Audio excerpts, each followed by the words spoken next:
Hydrosphere Rising, Chapter 2. Morning light streamed into the living room. It illuminated piles of pizza boxes, self-heating foil packs, spilled drink bottles and dirty clothes. A chime sounded and a voice said, "Your parents will be home in 30 minutes. Nothing stirred in the room. The voice came from the home assistant, which consisted of a small black box the size of a tennis ball in each room. Nearly every home in Australia had an assistant because AI Corp practically gave them away, and depending on the house, could control everything from smart screens to intelligent refrigerators, and could assist you with any task from playing soothing music to ordering a pizza. AI Corp was paid large amounts of money from various suppliers, so that when a customer asked the assistant for something, it was ordered from that supplier. Suppliers continually outbid each other to be ranked number one in their category and get the most business. People generally named their home assistant so that interactions were more personal, and Owen's family had called theirs Joe. Last night, Owen had asked Joe to let him know when his parents were on their way home. Another chime sounded, and Joe said, "Your parents will be home in 15 minutes. Owen stirred on the lounge. He rolled over, but couldn't summon the energy to get up, and drifted off again. Each assistant was not, of course, a separate entity. They were all the same artificial intelligence, AI, answering to 20 million different names across Australian households. Initially, there had been several AIs from different companies, but eventually AI Corp performed better or bought out the others until it completely dominated the market. At the beginning, the same AI had looked after homes in many countries around the world. Then governments realised they didn't trust an AI controlled by another country, and they passed laws so that each country had its own. Being a home assistant was now only a small part of what they did. Your parents will be home in 10 minutes. Owen did not move. Chaos and rubbish surrounded him. Every school kid was taught about the global economic crisis of the 2070s. During that decade, it became impossible for traditional economies to cope with the constantly fluctuating conditions caused by climate change. Droughts, floods, storms, bushfires, sea level rise, stock market crashes, trade wars, actual wars, toppling governments, all happening within days of each other. The only economy that survived and actually prospered was that of Sweden, because they had realised that such rates of change could not be handled by any human system, and had made the radical decision to give control of their entire economy to their AI. It had complete power to enact financial laws, direct public funds, increase taxes and set tariffs, and overnight it turned their economy around. Soon, nearly every country in the world had done the same thing, and now it was taken for granted that the AIs controlled the world economy. Your parents will be home in 5 minutes. Owen sat up on the lounge and squinted in the sunlight. What time is it, Joe? Good morning, Owen. It is 10:23 a.m. and your parents should arrive in 4 minutes. Owen looked around the room at the mounds of rubbish and mess. Storming hell! He leapt into action, and what followed can only be described as a small tornado sweeping through the living room, ripping food containers, drink bottles and clothes from every surface, whirling them around and shooting them into various locations around the house. As the key turned in the front door, Owen jumped over a backrest, landed in the seat of the armchair and grabbed his mini-screen. When his parents came through the door, he forced himself to stop breathing heavily, looked up casually and said, "Sup, Mum?" "Owen, "Why is there a pizza box in the dirty clothes basket?" she said. "Oh, that's where it got to. I was looking for that," he replied. "Ah," his mother said, raising her eyebrows. Joan Pilson had a longish face, and her quick eyes took in everything. Owen's father came in behind her. "Hey, Owen, any problems with the storm, apart from flying pizza boxes?" he said. "Nope, very quiet and boring here," Owen said convincingly. His father's name was Anthony Grimm Tanaka. Owen's parents had disliked double-barrelled names, so when Owen was born, they had joined parts of their last names together. They took the Pill from Pilson and the Grimm from Grimm Tanaka and named him Owen Pilgrim. They took the luggage to their bedroom and closed the door, but the lock didn't catch and the door stayed open a crack. When Owen walked past their door on the way to his own bedroom, he heard the phrase, "Should we tell Owen?" It was his dad who spoke, and curious, he stopped at the door to listen. "Not yet. You know how sensitive he is about his sister," said his mum. A dark cloud passed over Owen's usually happy and open face. This happened whenever someone mentioned his sister. He found it hard to think about her, and he would avoid it unless it was forced on him. His mum continued, "He knows Evelyn was his sister's favourite university professor. If he finds out that she's missing, it's going to bring the whole terrible event back to him." "But he's going to find out eventually," his dad said. "Not if she's found before the story's picked up by the news apps. Remember that Evelyn's parents told us they asked the police to keep the investigation confidential." "I don't have much confidence in the police finding her," said his dad. "They said she went missing on the water. Dozens of people go missing every month in the storms, and the police just don't have the resources. She's only been missing a week, and she was in a 10-metre-long research boat, which should be pretty safe. I think there's a good chance she'll turn up in the next few days." "I'm not so optimistic. What about the strange poem she left on the Words for Thought poetry app?" his dad said. "Yes, that's the one thing that worries me," said his mother. And at that moment they must have noticed that the bedroom door was open, because suddenly it was pushed closed from inside, and Owen could hear no more. Owen stood in the hallway frowning. His sister had talked a lot about Professor Evelyn Zara Watson. She often said that Evelyn's theories were the most important thing she'd ever heard. Owen walked down the hallway, entered his bedroom, and shut the door.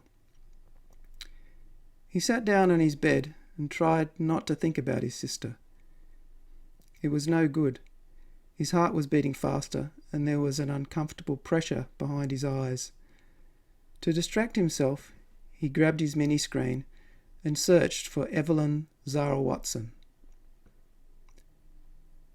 The first thing he saw was a photograph of her taken this year. She had short, light brown hair, and her eyes stared out at him with a certain defiance. The caption said she was 23 years old. He read on, and it was clear from her bio that she was some sort of child genius, accepted to the University of Sydney at age 16 and graduated with a PhD in biology and genetics when she was 20. Since then, she had been doing genetic research on marine animals at the University of Sydney. She was also an accomplished violinist who played in the university string quartet. He saw another photo of her standing proudly in front of her research boat. It had a blue stripe and the word Nautilus written on the side. Next, he loaded the Words for Thought app and found the poem that she had posted 5 days ago. It read as follows. In the dark, a huge octopus spreads its tentacles over the ocean. Seaweed is growing before my eyes, and creatures are sprouting in the deep. On the coast, waves are crashing to a terrible rhythm, slicing open the earth. A giant sea snail, as big as a cruise ship, lies dead on its side, shell cracked into 4 pieces. There's a cave inside, where an old pipe organ starts to play like a waking demon. At the centre is a tower of lights. I am tumbling in the air, and my face is shining.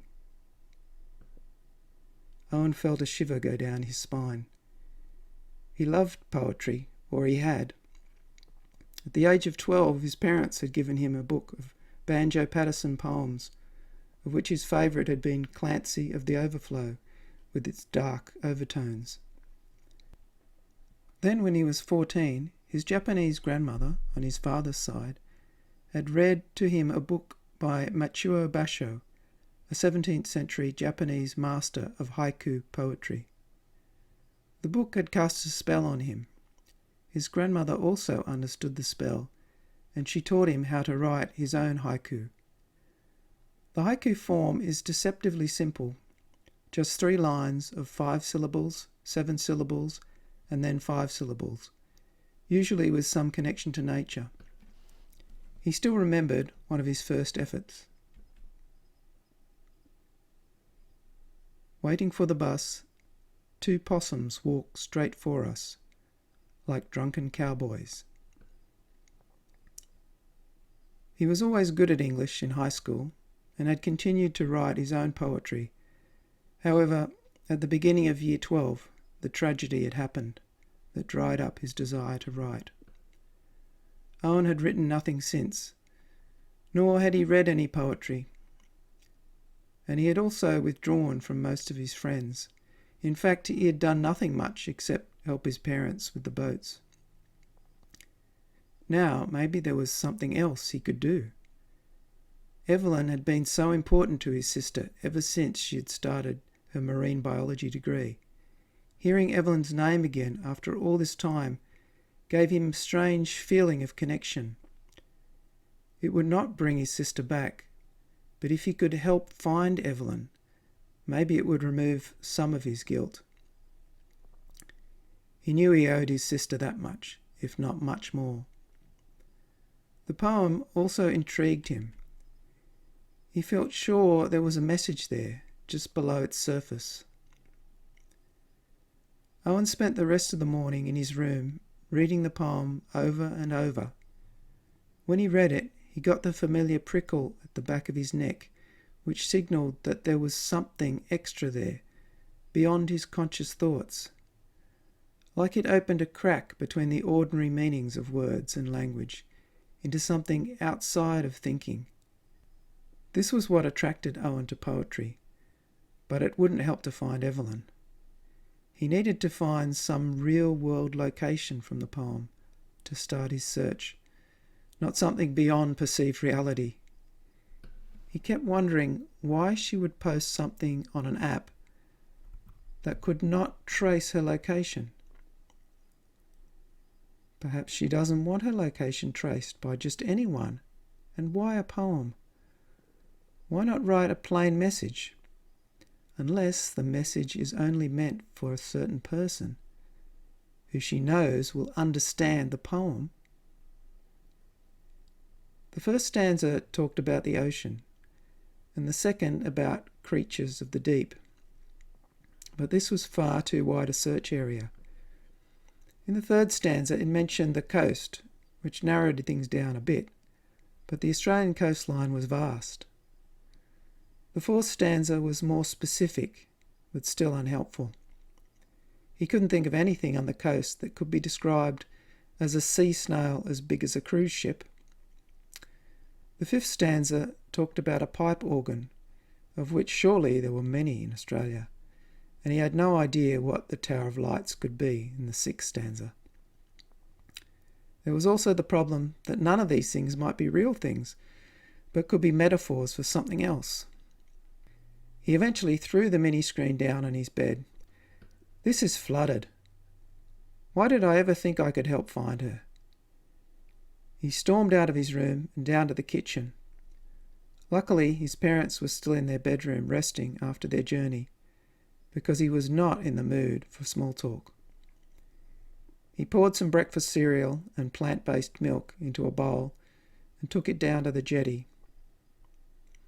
Owen sat on the end of the jetty, munching on his cereal, with his legs dangling over the edge. He looked out over the bay and watched the play of sunlight on the water. A cool breeze was blowing against his skin, and the air smelled fresh, as it often did after a storm. Something about the fifth stanza was tugging at his mind. But what was it? There is a cave inside, where an old pipe organ starts to play like a waking demon. In Year 11 at school, he had a fantastic English teacher who was a published poet himself. He introduced Owen to poets like Judith Wright, Federico Lorca, Sylvia Plath, and Rainer Rilke, to name a few. He also encouraged Owen to write his own poetry, which he had. His teacher said that poetry could open up deeply buried memories we didn't even know we had. Owen had an image in his head of his mother sailing across Sydney Harbour, sitting on top of a giant pipe. He remembered now his mum telling him the story when he was a young boy. It was about a salvage job she was doing involving large metal pipes. They had called her company because the pipes had weighed a ton and her boat had been one of the few that could handle them. Even so, they had nearly dropped one off the side of the boat. And his mum had only saved it by sitting on the pipe and jamming a wrench in between the chains that were slipping. An old pipe organ starts to play like a waking demon. That was it. He had an idea, but he needed to be sure. Owen ran up the jetty, then into the house, and flung his bedroom door open. He grabbed his mini-screen and scanned the rest of Evelyn's bio. There it was. Evelyn's love of music was inspired by her uncle, who often took her behind the scenes at the Sydney Opera House, where he worked backstage. Suddenly it all clicked into place in Owen's head. His mum had been salvaging the pipes from the pipe organ in the Opera House after a terrible storm that had reduced it to little more than a cave. He now knew where to search for Evelyn. The ruins of the Sydney Opera House. It had to be the giant sea snail as big as a cruise ship, shell cracked into 4 pieces. Only one problem. No way would his parents let him break into the Opera House. He could tell the police and let them search it. But this was his discovery. If he was going to lessen the guilt he felt about his sister, he had to be the one to do it.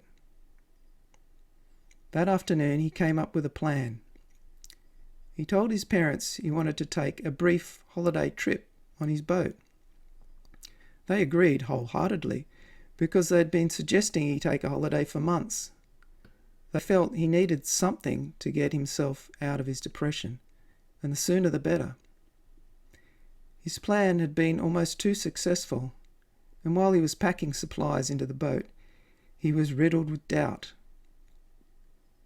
What if I'm wrong about the poem?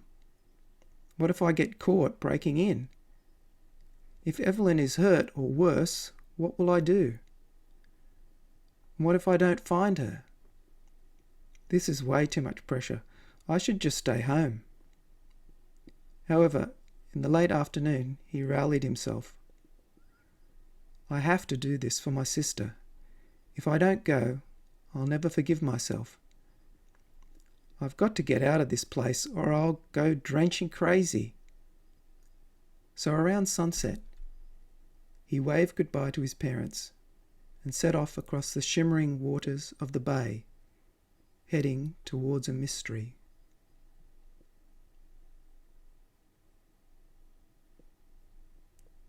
That's the end of chapter 2. If you enjoyed it, please hit the like button And also remember to subscribe so you don't miss Chapter 3, which will be coming real soon. Thanks for listening, and look forward to seeing you next time.